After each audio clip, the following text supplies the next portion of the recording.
The choices we make each day shape our overall well being and our brain health as we age. Today, my guest is Rob Liebreich, President and CEO of Goodwin Living, a name synonymous with excellence in senior living and healthcare. Rob is a dynamic leader with over 2 decades of experience in the field. Today, Rob shares about the initiatives that drive Goodwin Living, the significant challenges and opportunities in healthcare and serving our family caregivers and our older adults, the importance of workforce development, and Goodwin Living's unique approach to citizenship. Rob also shares his personal story with his mom around their pioneering StrongerMemory program designed to enhance brain health for people of all ages that is accessible. Goodwin Living has focused on enhancing its services, reputation, and support for both residents, their families, and employees, with the emphasis on providing quality care and making a positive impact in the greater community. This episode is full of great information and powerful insights. Here is my interview with Rob Liebreich. Hi, Rob. I'm glad we finally have the opportunity to visit today. Thank you for being here. Great to be with you, Nicole. Thank you. Yeah, we were just saying we connected, we were able to meet in person, which is one of my favorite things. I think that introduction kind of sparked, okay, we know we want to have further conversation and learning more about your organization, how you are a great leader for all of what we are looking at as we age, family involvement. Tell us more about you. And I'm looking forward to this. We haven't really dove into this yet. So I'm really excited to hear more about your story. Thank you. It's been a wonderful journey, and it's been really fulfilling with some pandemics that I could have done without. I'm sure all of us could have Right. done without along the way. But I live in Maryland, wife, 3 kids. I grew up in Oregon, and my parents and my grandparents were a big part of my life. And this really goes back to coming out of college and being in telecommunications. I was not in this field. I spent almost 10 years in telecommunications, and I was actually traveling around the world with my wife, now wife. We weren't married at the time. We were just travel partners and engaged. And when we came back from that trip in 2001, we stopped back in with my grandmother in Oregon, and she was getting ready to move into a senior living community, Nicole.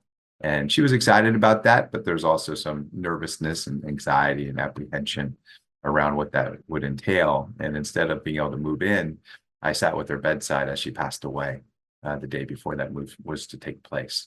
And for whatever reason, that put a spark in me to want to dedicate myself to in service to older adults. And so for the last 21 years now, that's what I've been doing. And it's been an awesome journey through operations, through marketing and sales, and certainly now at a wonderful faith-based not-for-profit called Goodwin Living. When we have those personal stories, I think that it fuels our passion. It brings us into the work that we want to do. It gives us that perspective. Yeah, for sure. And I think it's what keeps me waking up every day. My personal mission is to take the anxiety and fear out of the process for older adults. And so whenever I've been able to work with an organization that has a similar mission, then I know that alignment really means I'm going to be providing the best version of myself. And I think all of us seek that opportunity, right, to provide the best version of ourselves for a greater purpose. We do.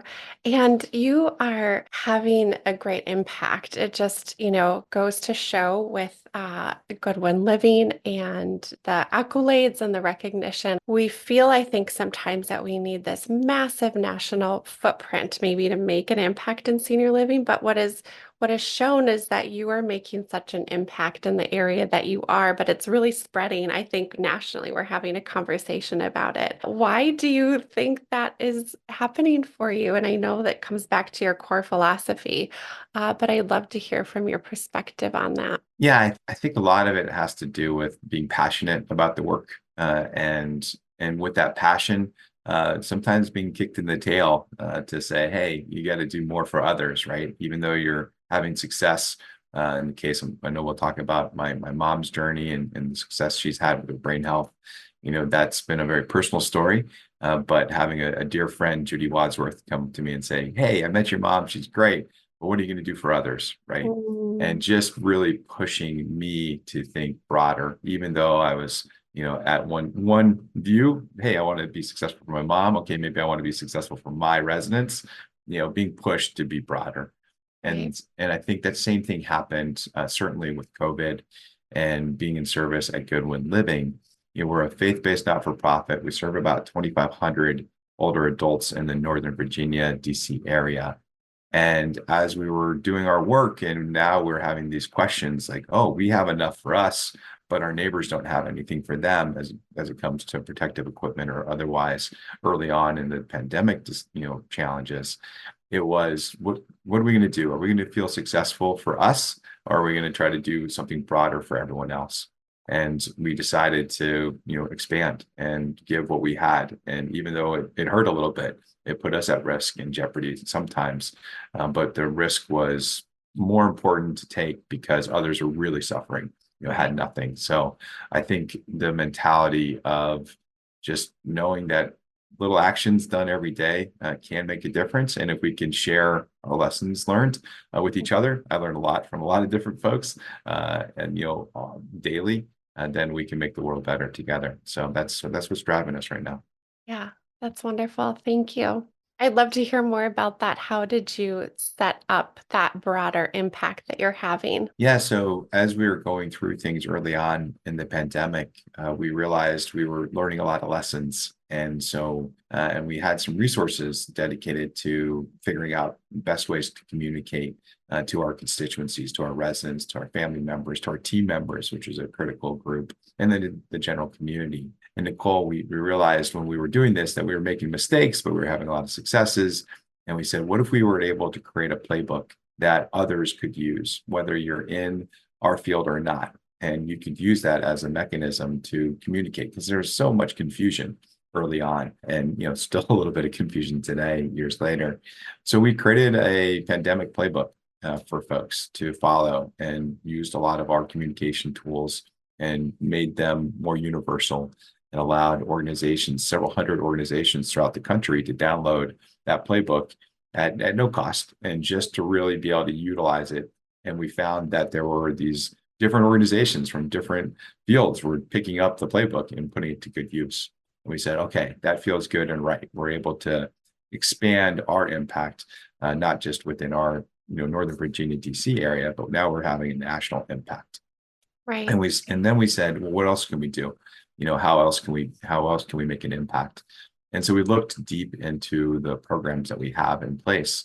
And one of the greatest programs that was created by the suggestion of a resident back in 2018 for us is our citizenship program, which allows for folks to be sponsored, paid for through their test for citizenship, which is about a $725 expense.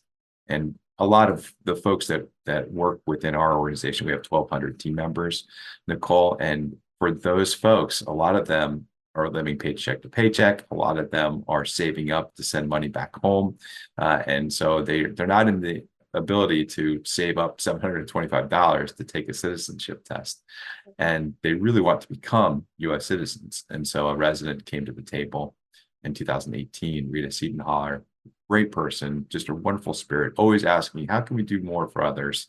And she spurred us to create this program. And so fast forward now 5 years, and we've been able to sponsor over 160 individuals on their way to citizenship. Wow. And as we were doing this, again, same as we had with the pandemic playbook, we said, what if we can create a playbook so that anyone, any organization that wants to do this can follow? Because as a country, we're going to need to compete much better and do much better job of being intentionally welcoming to an immigrant population that may be interested to become citizens. So we know what we're doing in the DC, Northern Virginia area, and we need to replicate that time and time and time again. So again, we created a playbook for anyone to follow and everyone to utilize. And we've had, again, national attention and ability for folks across the country to download the program, to see what we do with celebrations of folks, to see where some pitfalls might be, where communication might be coming into play. And really excitedly, where residents can really interact. And I think one of the most beautiful parts of the whole equation that we've seen is residents being mentors to newly interested citizens and really helping them succeed in the test, not just pay for the test, but mentor them through studying for the test, which is a hard test. Yeah. And so, So much information, right? yeah. And so that mentorship creates true loving bonds and familial bonds, real family feel. And so being able to share that knowledge with other organizations. And so we've had a lot of organizations, for-profit and not-for-profit organizations, want to understand and learn more about that. And I think that's because we had something that was working. We learned a lot of things that weren't working within that program. So we try to, figure out how to share the best version and then have others replicate, which is really going to be needed as we face the challenges we have in front of us around labor going forward. It is. That is a huge challenge. And I know that is a conversation happening right now in our industry, not only in senior living, but in home care and families needing to find companions and caregivers. And so being able to have that be a part of how we support those people that care for our loved ones is amazing that you put that playbook together, right? I think that having something that we can go off of as a guide, I think gives us more the ability to implement it maybe a little bit more quickly.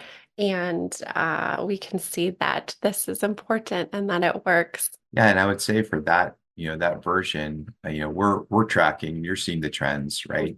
And people say, well, since COVID, things have gotten really worse. And reality is that things were bad before COVID. Right.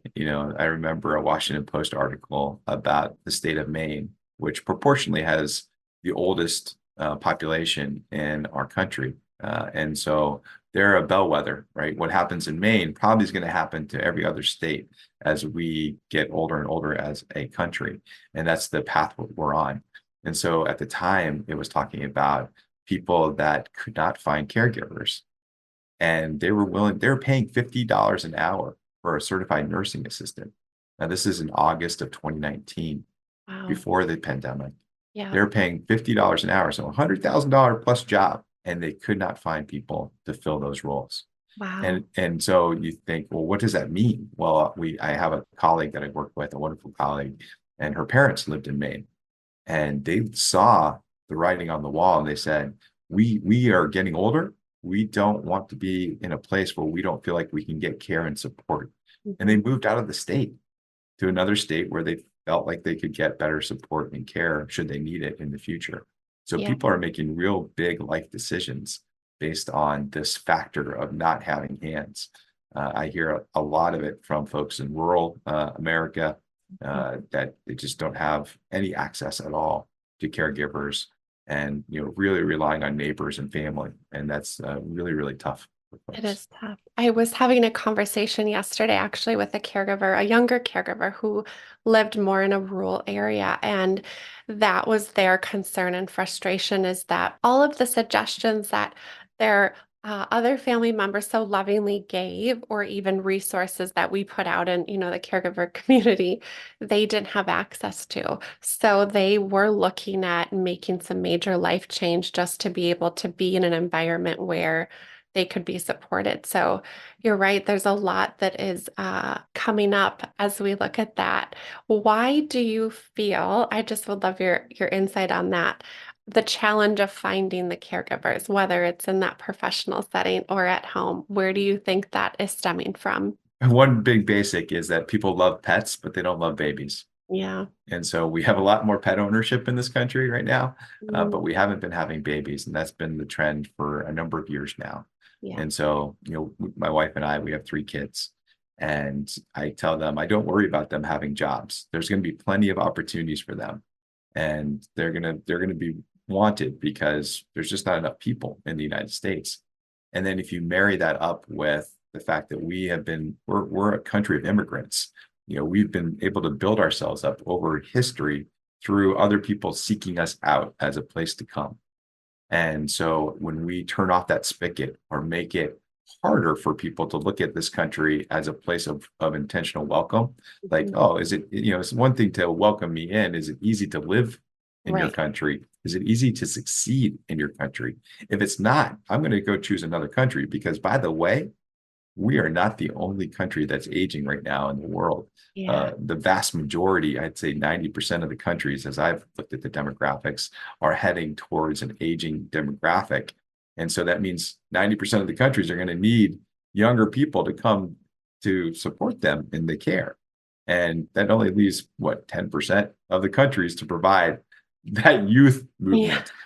And we've got to be absolutely excellent at welcoming those countries in and the people from those countries in if we want to compete with every other country that's out there.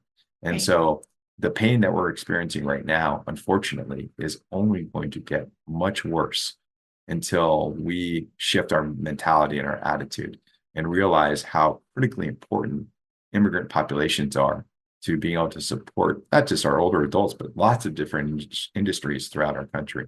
And Yeah. it's not a, I know this podcast is not a political podcast, and this is not a political statement. It's a reality based on business and not having enough hands to provide care to our older adults, which we already are faced with. And it's only getting harder and harder and harder. So I think it's really around demographics. Yeah. That's the first thing. And you can't really change demographics too much, right? We can encourage people to have babies, but we're still 18 years out from Mhm. that being helpful. So that's not going to be a solution. We hear a lot about technology being a key factor. Certainly, we'll have a lot more robots in support of older adults. That's happening today. That will happen more tomorrow. It has to because we're running out of people to be able to be those caregivers. And then it's a matter of really treating caregivers and elevating the position of a caregiver because I think historically we have not paid caregivers their value. We have not given caregivers the resources. You referenced your friend in rural America who's not getting the support and resources. And so when we don't covet caregivers and hold them up as the heroes that they are and give them the resources and support and the livelihoods so that they can support those around them, Yeah. right? Not just feel like they're getting by, but really support those around them, Yeah. then we're not going to be able to really come around this issue. Yeah. It's multifaceted, but it starts with demographics, and then it really kicks really fast into high gear around showing compassion, support, and appreciation for caregivers, and spending time with younger people who are going to be thinking about what professions they want to do, giving them a chance to see our field, the field of caregiving, the field of supporting older adults, as something exciting that they want to go into. I think this last year, Nicole, we ended up welcoming over 40 interns from high school and college. And we're not a huge organization. The year Yeah. before, we welcomed 4. So we made an Wow. intentional effort to grow by tenfold the number of youth that could see what this type of opportunity could look like. And we've been able to hire several of those folks already, which is great. But the real impact will be years down the road when they say, oh, you know what? I did an internship with that Goodwin Living place, and it was great. I loved it. And we pair each of those interns, by the way, with a resident mentor, I right? love So it. we're always making these combinations and connections. Then we're going to be able to powerfully shift the discussion and have more people want to come to our field, not looking at it from afar. Yeah. My listeners cannot see how much I'm nodding my head as you are sharing. I love how you bring up the elevating the caregiver role and supporting that and having it be a sustainable career for people. I've always felt that that is something that needs to be looked at and addressed. And I know that there's a lot of complexities within that. Maybe your next playbook is your internship program. Yeah, I think that's Pushing right. out Yeah, for we're senior working living. on that. We're working Yeah. on that. Yeah, that's probably right. That's probably right. We've had a lot of focus on building knowledge there, and it's amazing work and a lot of fun. So you're right. Well, maybe we'll put a playbook out about that for I sure. like that. I know. I remember when I first was working, 20 years ago, went to college, studied gerontology, worked in, I got my first job as a nursing assistant. And I remember telling my peers around me what I was doing, and I think I had to always repeat my degree about 5 times because people did not have like what? Cheryl, what? And so even now, understanding that how do we, right, encourage our younger people, give them exposure to this field and caring for others.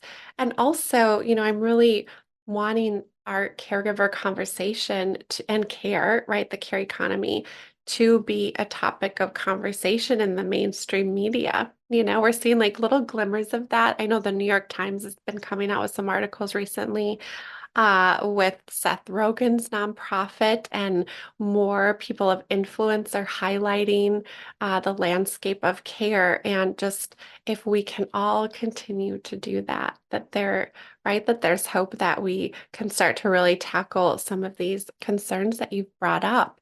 Is there anything, in your 20 years of experience in senior living, the changes that you've observed over time? What other challenges or opportunities are you seeing in this space as you foresee us moving into the future for older adults and families? Yeah, I think, and we just had a real matriarch of caregiving pass away with First Lady Rosalind Carter, right? So I think there is an absolute need to have more focus and more attention and spotlight. And the reality is that whether we like it or not, more people are going to be forced into caregiving directly for their loved ones because there are no additional options, right? It's just going to happen. And Kaiser Foundation, which has been a real partner, I think, with Washington Post, New York Times, getting more publicity in on this topic, has been really critical. So I sense that we're gonna be inundated with stories of people being challenged and not having access to caregivers, and how that's turned their lives around, how they've had to quit their jobs because they've had, either parents or youth in their lives that needed caregiving, and there's no one else other than them to take that practice on. So I suspect we're going to see more and more of that just by the virtue of the demographics again. So what it tells us, and what I've seen with my own family, with my own mom, that's been around really the focus on prevention. So if the reality is that caregivers are not going to be plentiful, and they're not, Mhm. and especially if you think about, I mean, gosh, Nicole, there's definitely a big have and have not society that we have already in our country, right? So a third of older adults can't afford a $500 medical bill that would put them absolutely in bankruptcy. They're already facing housing insecurity. The number of homeless that are growing amongst the older adults in our population is rapid. And so we already are faced with this challenge of people who have resources and feel like, oh, okay, I'll buy my way through, which is great if you've saved and done that. But there's a lot of folks that don't have those resources, right? And as a society, we're going to be feeling that, because where do they get care? Where do people go to find support? Eventually they'll find their way to the emergency rooms of hospitals that are still open. A lot of hospitals have closed in rural America, for Yeah. example.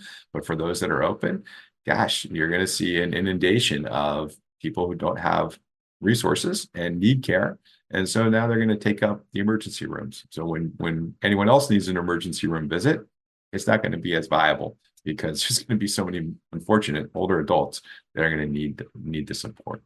So for us, again, we're a fairly small organization. We have 3 communities. We have hospice services, certified home health services, a number of service lines that we provide. But ultimately, we serve one portion of one small area in the country. What we see absolutely clear to us is that prevention is going to be key. And so that's where, if we can keep people moving physically, that's probably the most important thing we could do for our society right now. How do we keep people getting the blood flowing, keeping the physical activity levels up? If we can do that as a country better, we would stave off a lot of care need. The second part of the equation, we think, is the brain health component.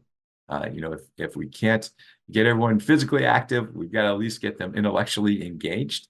And it doesn't mean everyone has to go learn a new language or learn, how to dance all of a sudden. But at a minimum, from our vantage point, we need to help people get back to the basics. And we have found a lot of success in helping people with sustaining and maintaining their brain health through our StrongerMemory program, which, as I alluded to with my mom earlier, she's been on a journey and seen that journey play out over the last 12 years, and really excited that there are some tools for folks. And we've worked with the state of Maryland and state of Virginia and others to start to roll this out on a more statewide, nationwide approach. So we think the prevention side, finding tools that really help people maintain their brain health for longer, critical path for us as a nation, because we won't be able to care for all of them. So we've Right. got to keep them healthier. Yeah, And that's the key. I agree. I agree wholeheartedly. Tell us more about your mom. I want to hear how that evolved for you to then create this Stronger Memory program. Yeah, my mom's amazing. I really love the fact that she's been a trailblazer with us in this whole journey. I just had a chance to talk with her and do a presentation with a leading age group last week, and she was tracking so many things in a way that I was like, my gosh, you're tracking like, That's this incredible. person with that book, and just rattling off a lot of stuff. I was like, amazing. I got to make sure I'm doing more of my own stronger memory work.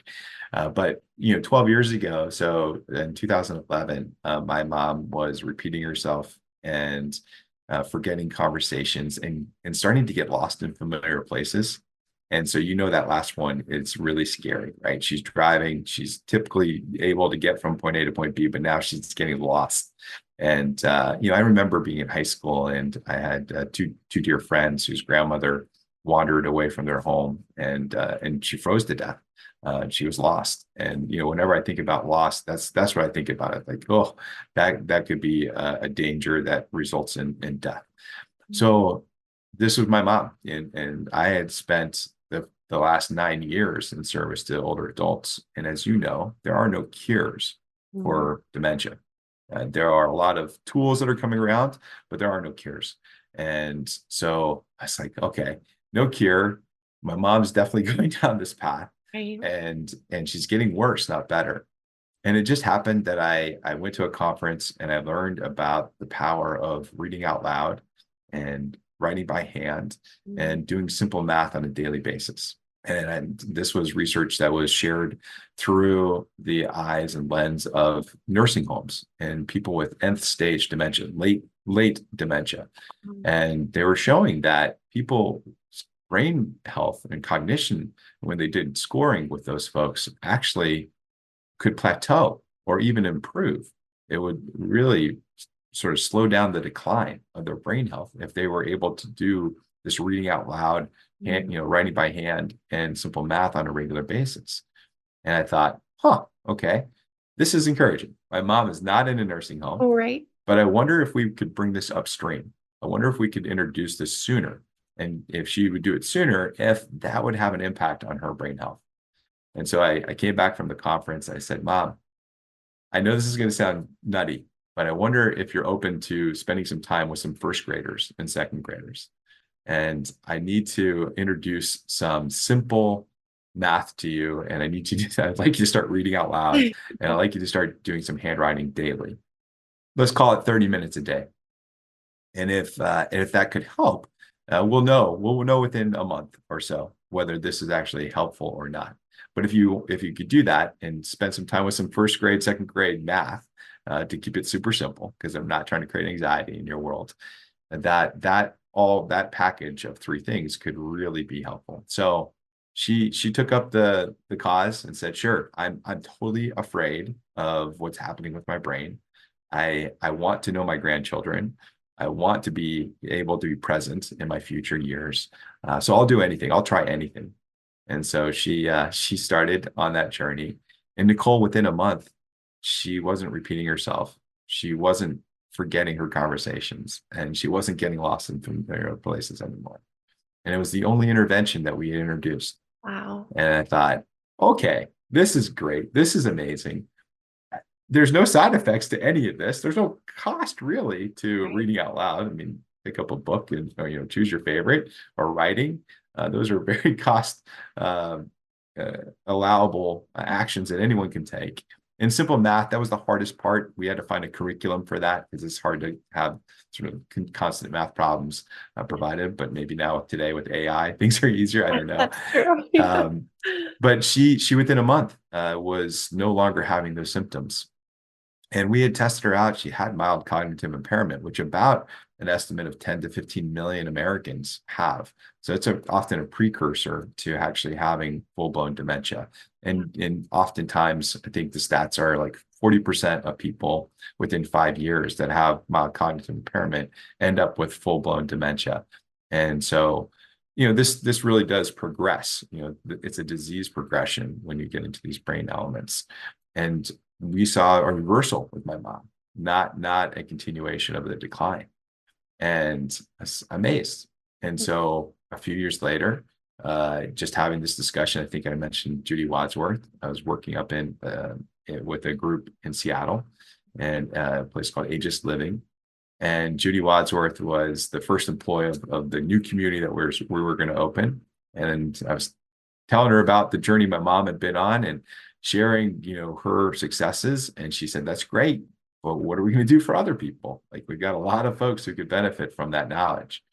And so I ended up spending a year with a lady by the name of Helen Halpern, who was on her path to becoming a doctorate, having her doctorate in occupational therapy. And she happened to also have been a teacher. And so I thought, oh, perfect. This is exactly what I need. I need a teaching Yeah. head with an occupational mind. Blend those together and let's spend time to create a curriculum for older adults. And it shouldn't have taken a year, but we had to figure out, how do the math problems look? What are the fonts? All these parts, what comes first, what flows best. But after a year, we created a program and rolled it out to assisted living residents and memory care residents. So people that were further on the path than my mom, for sure. And we were seeing the same things. We did a pre-test, cognitive pre-test, and a post-test after several months. And people that were doing this work consistently showed improvement in their brain health. And that sounds, just as a general statement, that sounds great. But what's the practical reality of that? It's Yeah. the emotional benefit, right? It's the gentleman who didn't remember his sister's name, even though his sister was his primary caregiver. But after only engaging for about 2-3 weeks, all of a sudden was recalling his sister's name. It was people sleeping better. It was people eating better.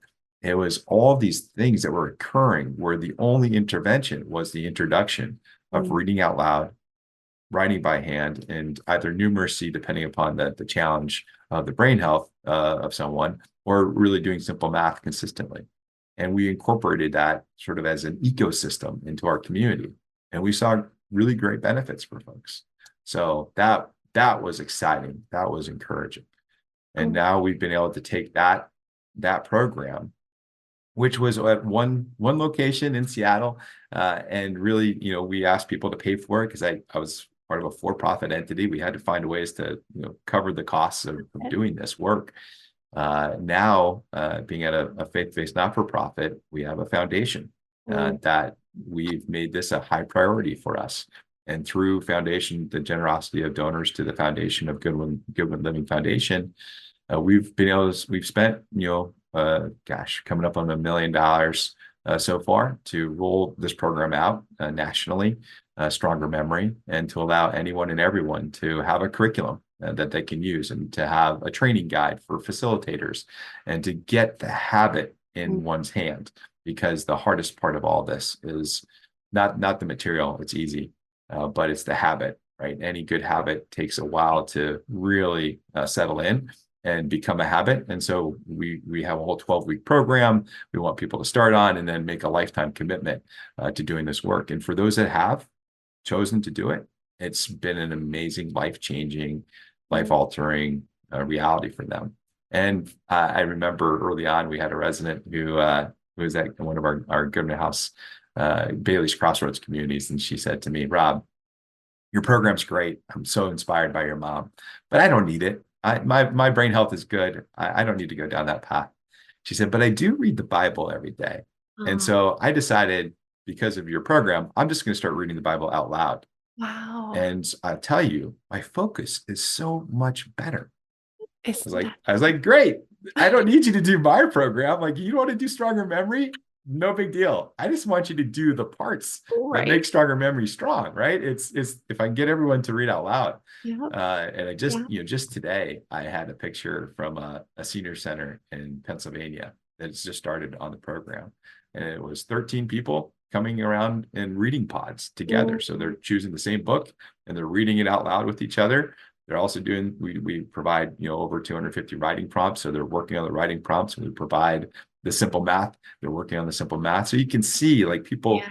the socialization part, Nicole, which I know you get excited about, Right. in addition to the brain health part, all coming together, all because my mom was willing to try this out now 12 years ago.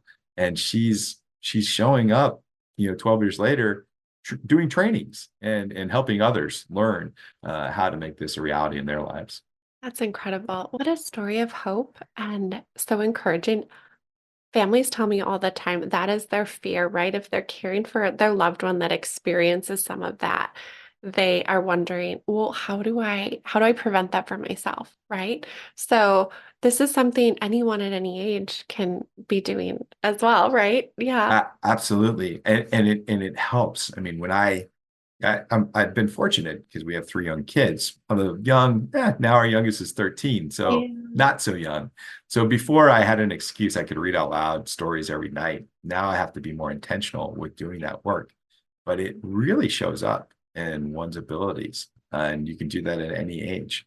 I think the brain has so many amazing parts to it that we just don't understand yet. And so adding these tools for being a more efficient brain early on and creating more focus. Mhm. My dad, by the way, my dad, who's been front row seat with my mom this whole time, Nicole, Mhm. absolute skeptic, absolute skeptic. I Interesting. don't need to do that. I handle our taxes. I do a lot with finances. I'm always doing math. I don't need to spend time doing this stuff.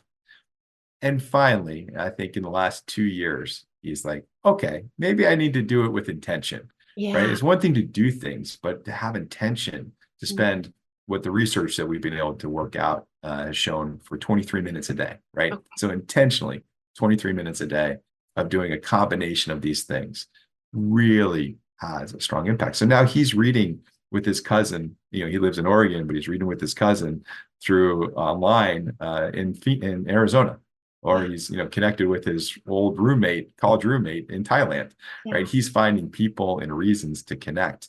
And the socialization part of all this, against the backdrop of how challenging isolation is in our society, and the intergenerational opportunity to sit and be present with grandchildren and people in school, to have older adults be present in school and reading out loud with students.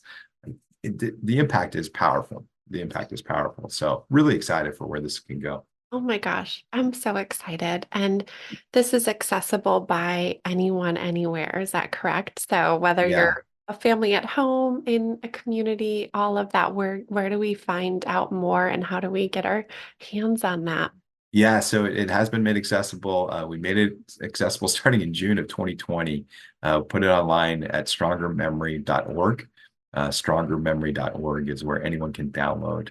And once you download, if you want to be a facilitator of a group, because we're seeing this now starting to really take hold in different religious settings where people, already come together in community, and they might have an older group of individuals that come together.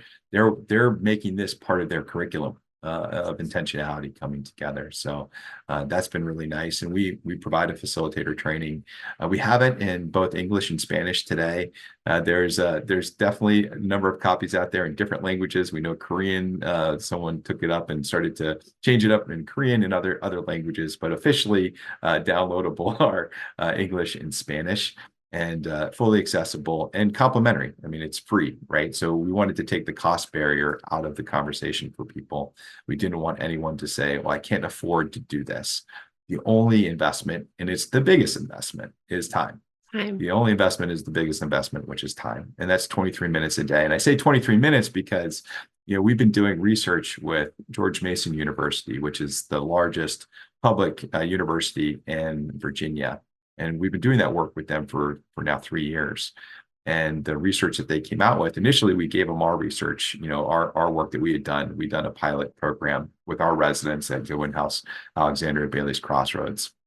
And then some of our residents, members from our Goodwin Living at Home program, which people can stay at home and benefit from that program. So we had a cohort, and we showcased those results back to George Mason, and they reviewed it and said, "Oh yeah, this is a really promising, non-pharmacological, so no drug involved, approach for people's brain health." And then they went a step further. They went and recruited over 100 participants, and they did their own pre and post tests. And they came out and said, "Oh yeah, validated. We can tell you now that this is very helpful for one's brain health." And there are really strong indications, like my mom experienced, that if you have mild cognitive impairment, so if you're someone who's able to live through your day, but like you might be repeating yourself or forgetting certain things, or things are not going quite as well, but you're still able to get through, for that cohort of folks, there's a tremendous possible impact. And I've seen it with my mom. As soon as she started, right, she went from having those issues to not. And that was within a matter of a month. Wow. People that had completed a 12-week program with us and had done the pre-testing and post-testing through George Mason, that had mild cognitive impairment. So they scored lower on a 15-point scale. They did a 15-point scale test.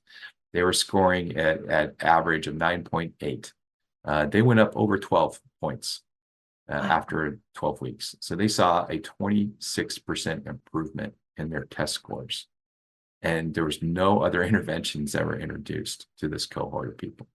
So if you can improve things by 25% and then keep that strength going for years and years and years, like my mom, you can avoid care needs for decades. Oh, which And will save families thousands and thousands of dollars. I mean, the emotional toll And is the first thing I think about, and the right, financial toll. yeah, And then we don't have the caregivers. So, right. I mean, You're the addressing combination. so many. Yeah.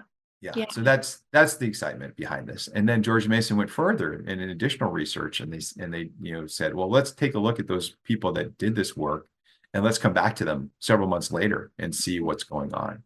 And the trend is that even after, if people have done it for the first time, the trend indicates that people who do this work, even if they don't keep up with it, they still have the increase in brain health, and they still see the improvement. Wow. So once you've done it, you can't undo it, right? Once you know that reading out loud or handwriting or doing simple math is going to be helpful, Yeah. you can't undo that, I think. And so people are still seeing the benefit, even if they're not as intentional about it. Our best version of this is every day, right? Someone does it 7 days a week, like my mom. Mhm. If not 7 days a week, at least 5 days a week, maybe 4. We've seen success with 4 people, really seen the initial increase. Mhm. But now to know that once you've done it for a period of time, even if you come off of it, you're not going to be as strong, but at least it stays with you.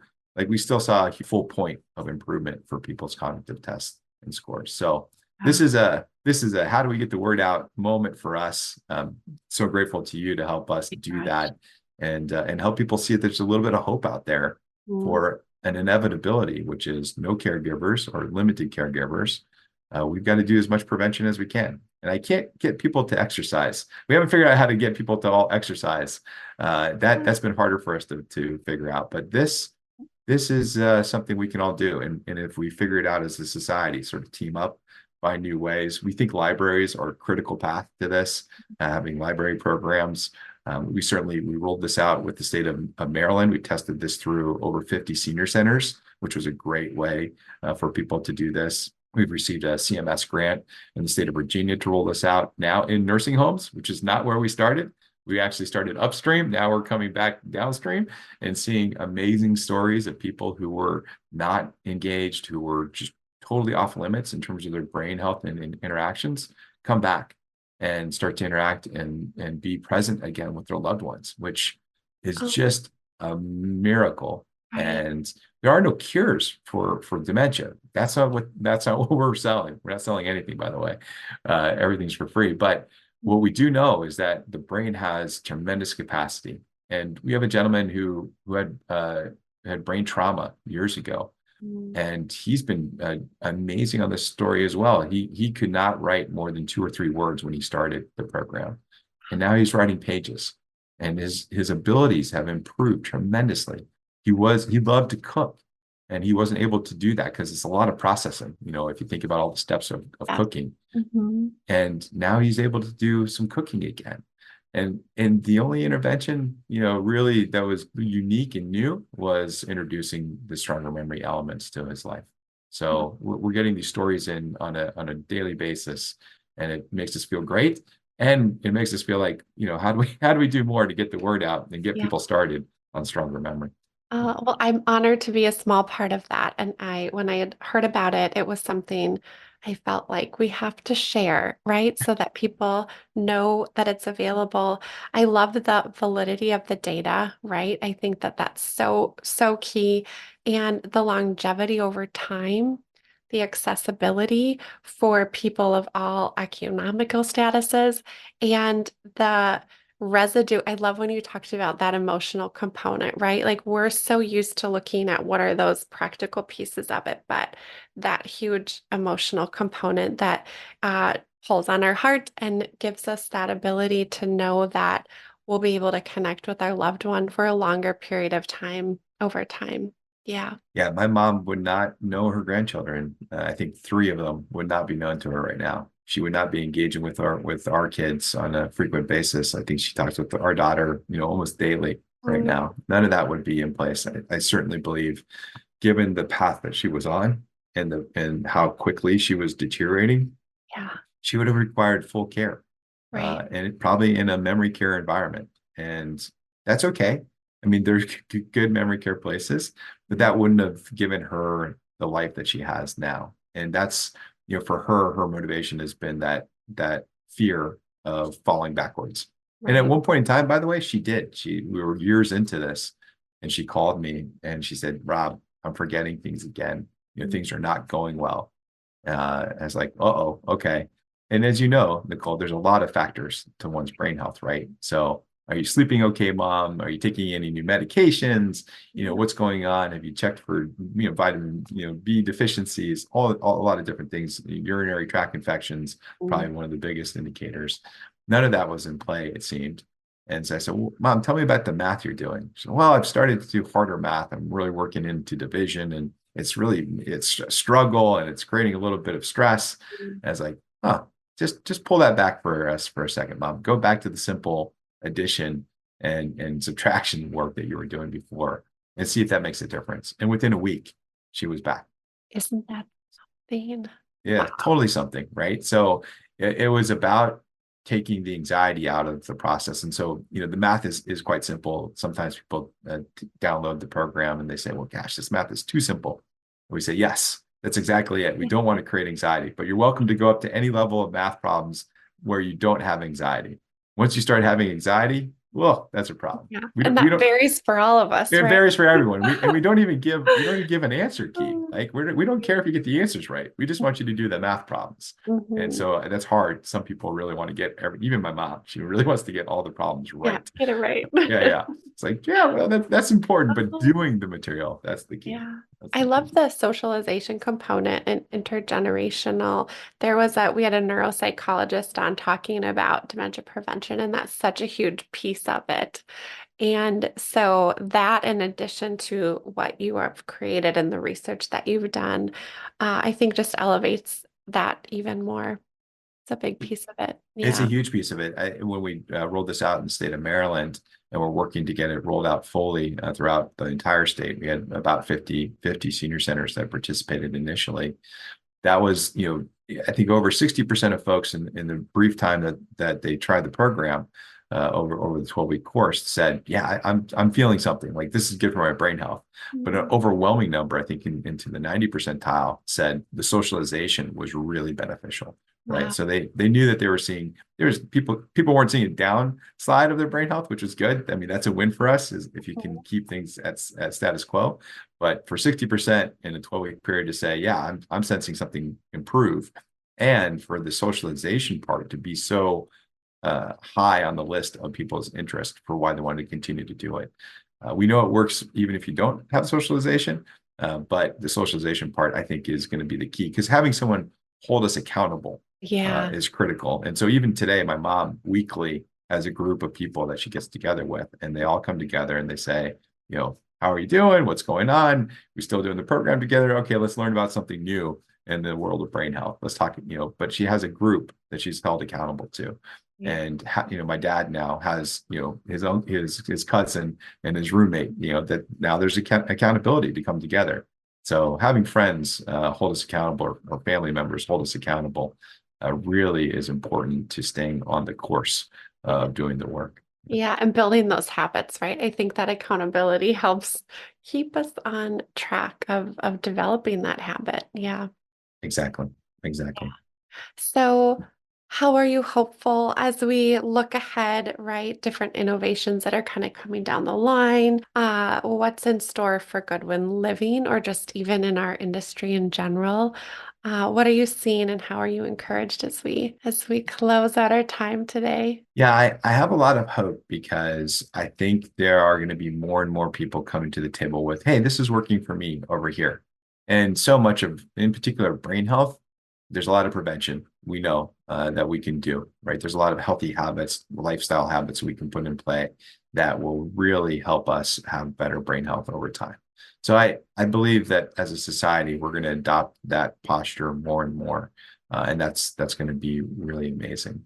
I I don't know if this will happen or not. I remain hopeful, but I think if more organizations can be intentional about being places of welcome, then I fully believe we will win the opportunity to have people come and live in our country and work in our places. And Mhm. if we do that better, I feel really hopeful about a future with strong immigrant populations being a key part of our answers to caregiving. And because of the work we're doing with, and maybe this next playbook that you suggested, Yeah. with youth, I think when people get a chance to connect with older adults, I mean, everyone has some level of older adult in their life, but to connect with someone who is intentional about their mentorship Mm. of someone and their success, that doesn't exist for everyone. So now, if we can provide a pathway for people to be connected to a mentor who has their interest in mind, I think we can really make a stand and showcase the importance of the work of supporting older adults and the caregiving aspects of it. And we can elevate that work for a lifetime. And so I feel really excited about the opportunity to be a small part of telling that story, so that more and more people can see themselves in that space over the course of years. And that feels good and right. It feels Yeah. good and right. Thank you for your voice in this space. I think it is so needed just to highlight. I love that intentionality behind welcoming people in our community, not only the immigrant population, but also you do that for families. And I think that that is something I'm really passionate about also, is like, how do we create these support systems for our community, for our families way prior to that move in, but as they have questions, and not just in that event or crisis. So that's a piece of those programs that you're offering. And I love how you're also, there's this purpose that your residents have and the people living within your communities, because they're able to pour into the lives of not only the interns and be that mentor, but also tutoring for the citizenship program. So there is, when you see that cyclical example of how we give back, how we develop our purpose, and how we can continue to do that our whole life, that it just does not stop because we move into a community. So I'm appreciative of you and your lens on that. So thank you so much for sharing with us today. Great to be with you, Nicole. Thanks so much for your time. Thank you. Thank you for listening today. If you enjoyed our episode, please subscribe and give us 5 stars. In all honesty, we'd love to hear from you. Thank you so much for listening to our episode.